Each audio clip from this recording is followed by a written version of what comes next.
Hello mga guys, nandito na ako, nakarating ako dito sa footbridge.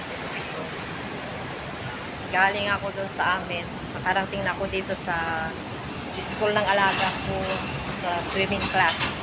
Dito lang siya tuwing Thursday. Ito na yung last daw na swimming day, swimming class niya. Bale, sa susunod na ulit, pag mag-enroll siya, September na mag-open ulit ng swimming. September daw. So ngayon is April, May, June, July, August. So 5 months pa kung mag-enroll pa siya ulit. Sigurado mag-enroll pa yan siguro. Sabi ng amo ko kanina. Bali last day na ngayon. Kasi patapos na yung ano nila yung school din nila Ewan ko kung kailan. Bali 2 weeks, 1 week mahigit yung dahil sa Holy Week. Ngayon na lang ako magsusundo mga kalis. Tignan nyo yung ito yung daanan ko. Nakakalito kasi para-parehas itong daanan na ganito. Pag dumaan ka sa mga footbridge, ang daming footbridge yan Bale, dun sa kabila, meron din sa magkatapat mga yan napunta ako dyan doon ako napunta, kaya pala umikot ako na naglalakad ilang beses yan na naligaw ako guys, nagtanong-tanong pa ako noon. Then sumulpot ako doon sa dulo, papunta dyan. Ayan, inikot ko pa ito, inikot ko yan.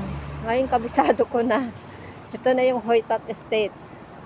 Kasi pag aakyat ko, kailangan mo palang umakyat doon sa sa elevator, sa dire-diretso lang. Ang ginawa ko, may hagdan kasi dito. Banda dito ko. Doon ako bumaba agad. Hindi na ako tumabi na hindi ako tumawid sa footbridge. Kasi pag akyat ko ng elevator, dito na ako sa banda dito na nakita ko na yung hagdan. Kaya pala naliko ako ganoon papunta doon. Ilang beses yan ako na nagtatakbuhan kasi yung oras. Naubos na yung oras ko sa katatakbo. Ngayon, ngayon alam ko na, kabisado ko na. Matagal na ako nagsusundo dito. So, pag maaga pa, dito ako naupo. O kaya doon. Ito yung school nila, yan. Yan. Ito yung Hoytat Estate, katapat niya. Ito yung school nila, Margaret. St. Margaret School. So, maaga pa, dito lang muna tayo kasi mahirap pag signal doon minsan kasi kubong.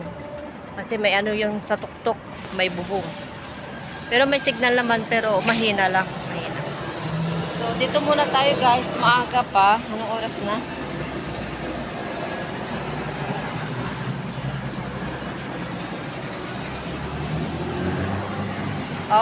Napaaga tayo ng 13 minutes. Minsan mas maaga pa ako dito pag wala yung amo kong babae. Mas maaga pa ako dito ng 30 minutes. Dito lang ako naupo. Magse-cellphone, nagbi-video dyan, makain. Hindi ako nagdala ng pagkain kasi busog na ako. Kumain ako ng banana kanina kasi nagbigay yung amo ng isang saging. Tapos nagbaon din ako ng saging ng alaga ko kasi yun ang sabi niya. Tapos bread. Mahihinog na kasi yung banana niya kaya siya nag-offer. Kaya kinain ko na agad, tapos kumain ako ng kanin, yung kinirog, yung sinangag ko kanina na sobra. Ayan, sinabay ko na kinain, sabay tubig. Hindi na ako nakapagkape. Ay, lipat tayo guys kasi kung matanda naninigarilyo. Kaya dun tayo sa kabila guys, sorry. Ayaw ko makaamoy ng sigarilyo.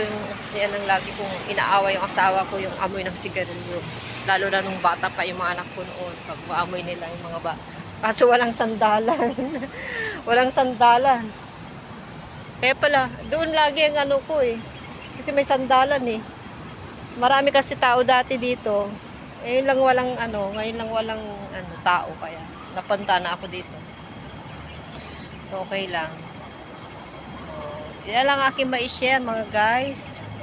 Malayo ang school niya sa swimming class. Bale, nagdiretso na siya dito. Mula umaga hanggang doon sa tanghali doon sa school niya. Tapos dumiretso sila dito pagkataas ng alas 3. Kaya ngayon hanggang alas 5 siya. Bale, alas 5 na rin. Mamaya, papasok na rin ako guys. So, bye-bye na muna guys. Tignan nyo yung surroundings ko, ganito.